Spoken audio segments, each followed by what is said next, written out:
This is going to be What Didn't Make the Shelf, Episode 2. For everything that Marie and some that I watched in the month of February. Because everybody seemed to have so much fun with the last video that we posted. Yeah, so we're going to give you our thoughts on movies that didn't make the shelf in our collection. For February. So, let's just start this.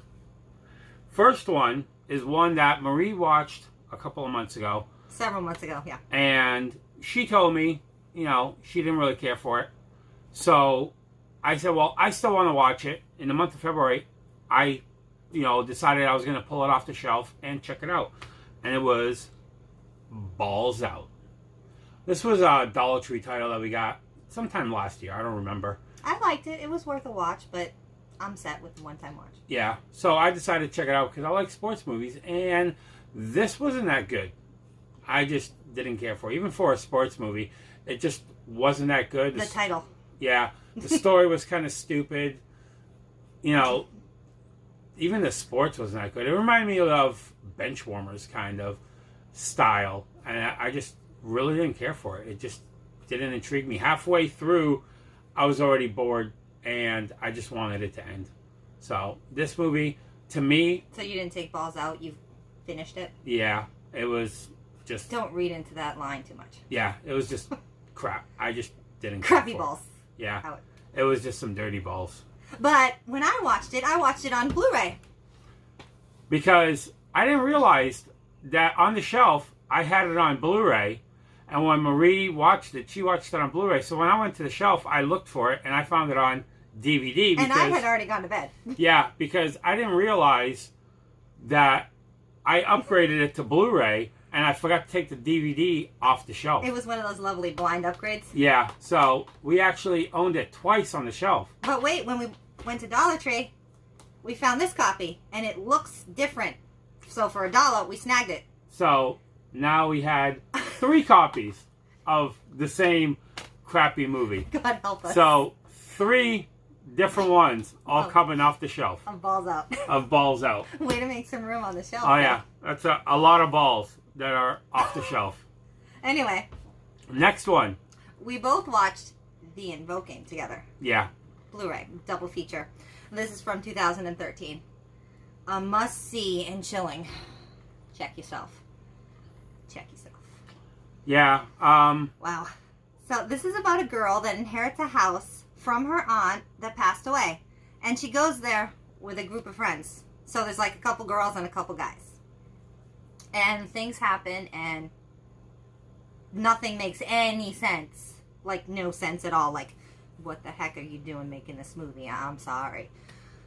Fun fact though, they made 5 films of The Invoking. Five films? I barely stomached this one. Yeah. We have The Invoking and The Invoking 2 in our collection. So, in the month of March, we will watch Invoking 2. Yay. To see if that one makes the shelf, but... Because we watch terrible movies sometimes. Yeah, but 3, 4, and 5, I will not buy.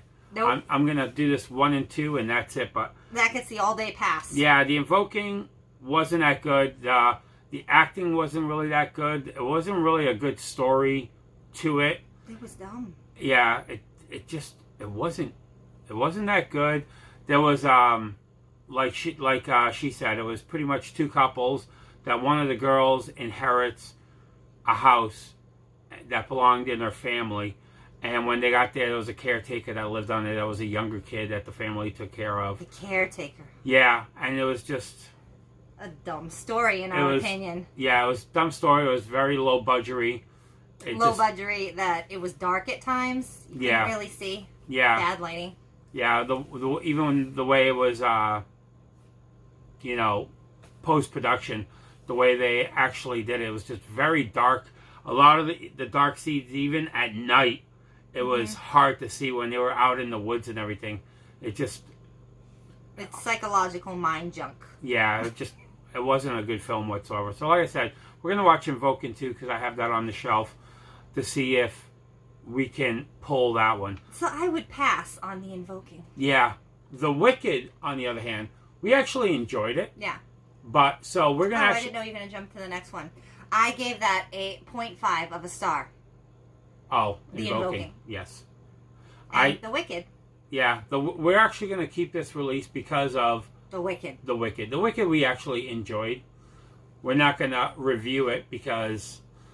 We enjoyed it, and that's Yeah, it. we enjoyed it, and that's it. But, you know... We're talking about this one. Avoid it. Yeah, avoid it. But The Wicked, we enjoyed it. So, for that reason, this one is staying on the shelf. Yay. For that only reason. By the way, do you have the Invoking 2 in a double pack? No.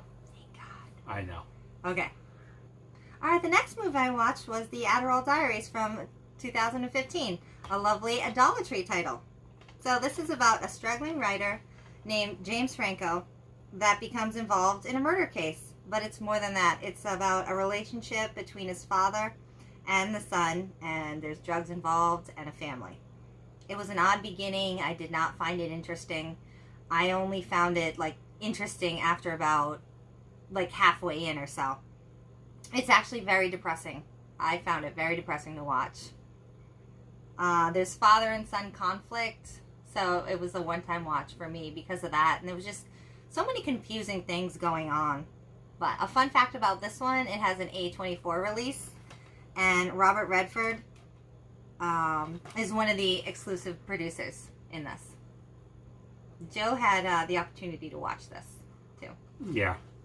So, pretty much, I'm in the same boat as her. When I watched it, it's a good one-time watch. It's nothing that I would rewatch again. I thought James Franco was really good in it. I thought he acted very well in it. Ed Harris was great as well as his father. Amber Heard, can take her or leave her.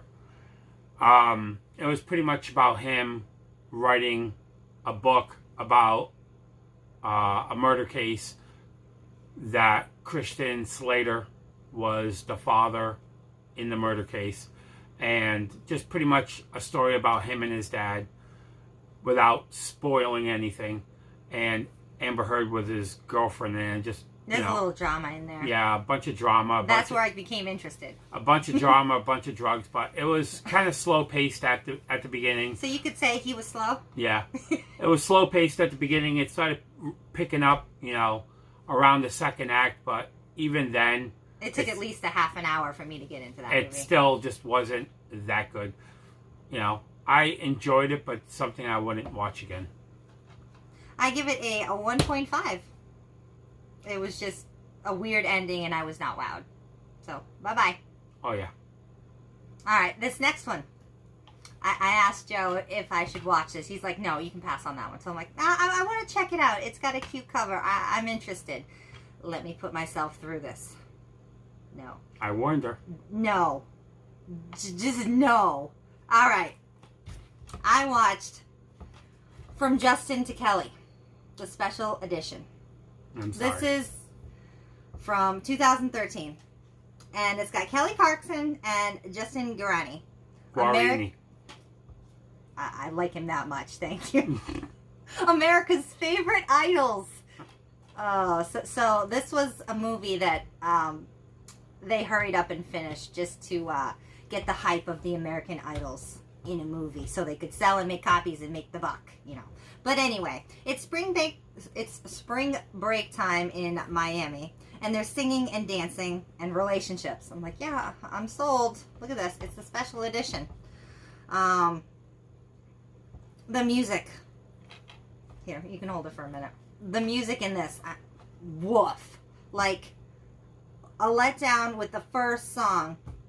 I'm talking opening credits with the first song like that. Within the first, 15 seconds, I was like, no. I wanted to take it out. I wanted to shut it off, but I wanted to watch it. Call me crazy. Anyway, I watched the extended version. I wanted to put myself through the extended version because I was afraid that I was going to miss the two special songs or the extra songs in that. Honey, save yourself. Don't watch the extended version, in my opinion. The two extra bonus songs in the extended version aren't worth it. But anyway, I enjoyed the story more than the music, if there was that much of a love story between these two people hooking up on spring break. Anyway, so you open it up. It's a flipper disc. It actually comes with a nice little card on it, too. And it tells you, like, everything and when it's going to happen. There's little asterisks to where the songs are. So every, like, 2 scenes, there was a song and dance. And every song and dance was, like, painful for me. I'm like,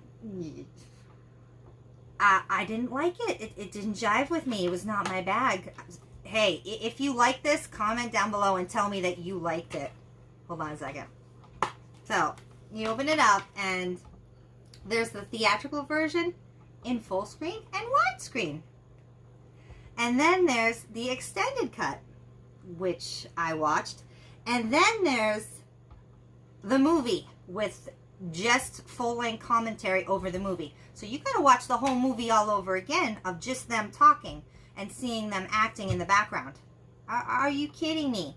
So you've got, what is this? Kelly Clarkson, Justin Guarini, and the director talking over the entire movie while they just act out the movie.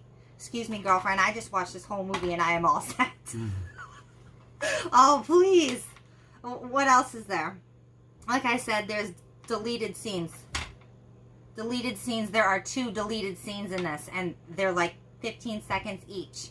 The gag reel? No. There is basically no gag reel. There's about 10 clips of them goofing up on scenes. Oops. No. Those are not bonuses to me. And there's one minor alternate ending.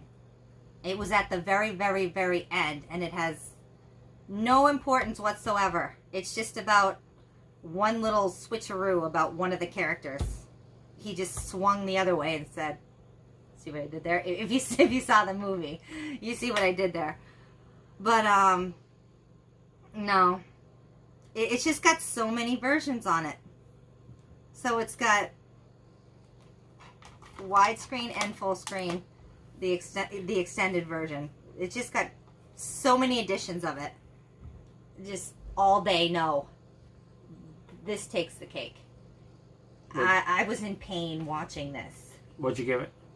I gave it a 1.5 just because it had a nice story and a nice ending. I like relationships and fun and beach movies. So I'm like, I'm sold, right? No. No. This is not my idol. I'm sorry. What else can I say about it? But not much. I'm just going to sit here and shake my head and say, give it the all-day pass, in my opinion. No. The 2 new songs were terrible. I was like turned off from the beginning. Right when the song Vacation came on. And I'm like, all right, the Go-Go's. I love the Go-Go's. No. The Go-Go's do not sing Vacation. Somebody else does, and I do not like it. And the, what do you call it? When they like lip sync or something? It was just off. It was wrong. Within the first 15 seconds of Vacation. You ruined the song Vacation by the Go-Go's for me. I'm getting upset now. Get it away. What I thought of it, it's been a while. I haven't seen this since I first bought this at Walmart when it first came out. You bought that? I'm so proud of you. I paid $20 for this. I remember. Because I watched the whole first season of American Idol. I was all excited when Kelly Clarkson won. Kelly Clarkson. And she was great. Justin Guarini was the runner-up. And then when this movie was announced, I was just like, I gotta see it. You know, I was all American Idol, you know, stuck. I was watching the American Idol, but I didn't know you. I was stuck in that whirlwind of, oh, I have to watch it. The hype. And then I watched it, and I was just like, what the hell is this? And the only reason I still own it to this day is because if anybody ever asked me, what is the worst movie you own in your collection? This is the one I always pulled. And I said, Red Summer's pretty bad. Well, I didn't own Red Summer then. But even when I had, 200 movies in my collection, this movie was one of those 200 back in the day. And this was always the worst movie in my collection. And I kept it for so long. And now that I'm running out of room, I'm like, okay, this movie's got to go. Marie, watch it. And well, no, I was gonna throw it in the dump box, and she's like, look at this artwork. And she's like, no, I want to watch that. I'm like, special edition. I'm like, Marie, it's not good at all. And she goes, no, I want to watch it. I warned her. Look at how much fun they're having. No, it's not good. But that is from Justin to Kelly. Ugh, and that is, no, that is garbage.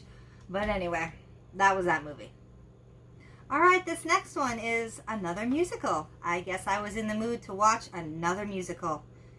Why? I don't know. But this musical is Walking on Sunshine. And it is from Dollar Tree. I was sold by this cover art. Loved it. It looked great. And who doesn't love the song Walking on Sunshine by Katrina and the Waves? It was the cover of it that sold me. Perfect Pitch meets Mamma Mia. I haven't seen Mamma Mia, but I love all the Pitch Perfect movies. This is about Maddie marrying her fiance, which is her sister's ex-holiday flame. Oh boy, love triangle there. That was a lot of fun. I appreciated the story more than the music. The story was average though, so it's nothing like super special. I love the original songs. I mean, all the songs were like hits. I knew every song. I loved it. But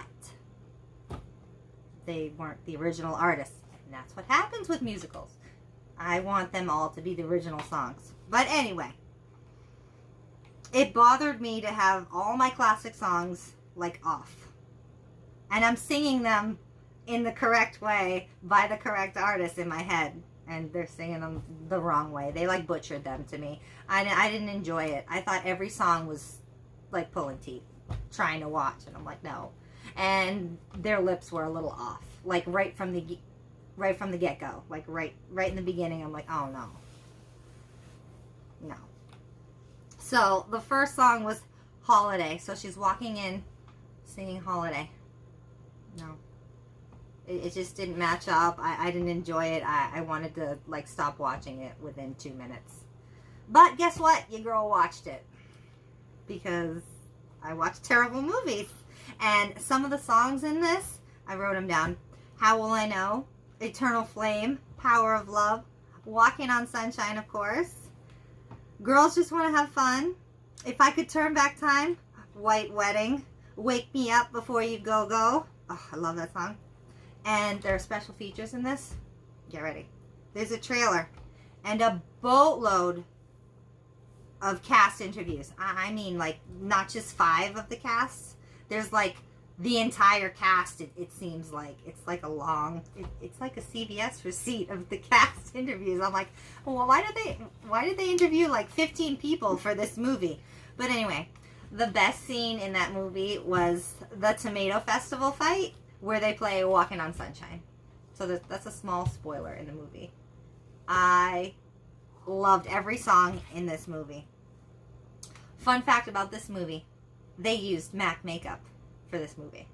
Those are my initials. But I thought that was pretty cool. I'm like, hey, I like that makeup line. They're a little pricey. But anyway, we're not here about makeup, but that was a cool fact. I'm like, in big letters it showed MAC makeup. I'm like, that's cool.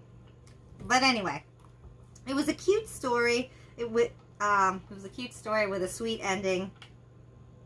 They had good makeup, obviously. It wasn't too crazy. Not much more I can say about it, but they ruined all the songs that I love. I mean, no. I love every one of those songs. I'm an 80s girl. I was made in the 80s. Joe?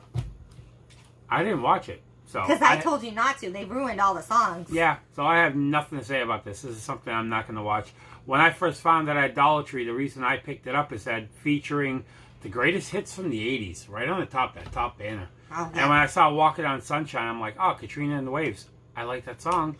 I'm going to pick it up because I like musicals. I like 80s musicals. I like the musical Rock of Ages. That's, 80s music. I haven't seen it. It's over there. But I looked at it as, I'll check it out. But Marie jumped on it first, and she's like, Joe, skip. Pass. So I have plenty to watch. Don't walk away from this. Run away from this. I'm like, Joe, pass. So because I have plenty to watch, I'm just going to pass on it. I I told him to just go no. So I give this a 2 just because I love those 80s songs, but not the way they did them. And I enjoyed the love story. I enjoyed the drama of the fiance and the sister and all that stuff. I liked it. And the end came together nicely. Kind of like, I don't know, like Hallmarky. I don't know. But nowhere near Hallmark. But anyway, ruined all the 80s songs that I loved.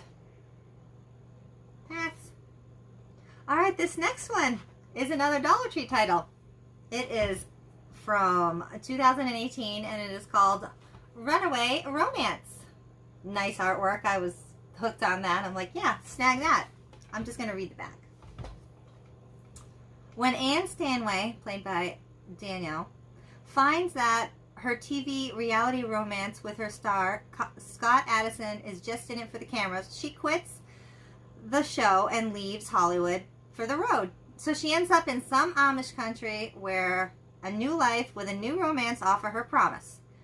But the show's ratings start falling and she's tracked down to a small town where she's living. So some more drama unfolds. And she must choose between her newfound life and her new infatuation with Hunter Banning, played by Trevor, and going back to her old circumstances. That's Trevor. I know who he is. I found him easy to watch, let's just say. So, I enjoyed watching Trevor Donovan. Bo Davidson, not so much. I found it hard to watch him. I did not enjoy watching Bo Davidson. So, I will take that off the shelf for Bo Davidson. So, the first part was that I couldn't stand looking at Bo Davidson. And the second and third parts, he was in it less. So I'm like, okay, this is good. And it gave off some nice Hallmark vibes with the relationship and her new life. So she sort of has a new identity. So she wants to go where nobody knows her as this famous Hollywood reality TV star. So I give it 3 stars because of Trevor Donovan. But it was a great one-time watch. I enjoyed it, but I just can't watch it. The beginning was too hard for me. I don't know what it is. It wasn't my thing. Maybe it's your thing. But I definitely enjoyed Trevor Donovan. So I enjoyed the Hallmark vibes. It's a good one-time watch if you don't mind. Bo Davidson. Joe? I have nothing to say about this one because I haven't checked it out yet. I will probably watch it sometime in the coming weeks, maybe. Well, yeah, in probably next weekend I'll check this one out. But it's Hallmark-like. It's good. It's still not gonna make the shelf just because usually if Marie doesn't like it, I usually give it the boot unless it's something that I'm really adamant. You give it this boot or das boot? Das boot. Unless it's something that I really, really like. But Hallmark movies do a better job with relationships and stuff like this, but it was cute. It was good. But, yeah. There you go. Trevor Donovan. There you go. Anyway. He's no Jason Momoa, but I found him entertaining. I like the nice story at the end. It was nice. But, so I gave it a 3, and it's not making the shelf. Yeah. But that is all the titles that Marie and I watched a couple. That I thought that didn't make the shelf. Yeah, for the month of February. Like I said, still, we still have a ton more to watch, as you could see. But that's just, out of everything that Marie watched, and Marie watched a good amount of movies in the month of February, a lot of them actually made the shelf. Only a handful didn't make the shelf. Those musicals, those were the worst for me. No. Ruined it. I'm going to get angry again, guys. Anyway. But, yeah. So, if you like this video, please hit the like button. If you didn't like it, hey, videos before and after. If you want to subscribe to us, hit the subscription button, hit the notification bell, and I have more videos for you. If you want to leave a comment down below about any of the titles that Marie or me, very little, talked about, start typing away. By the way, Runaway Romance already has a new home. Yeah. Somebody wanted it, and we're going to send it to them. My trash was somebody else's treasure. Hey, have fun with it. Yep.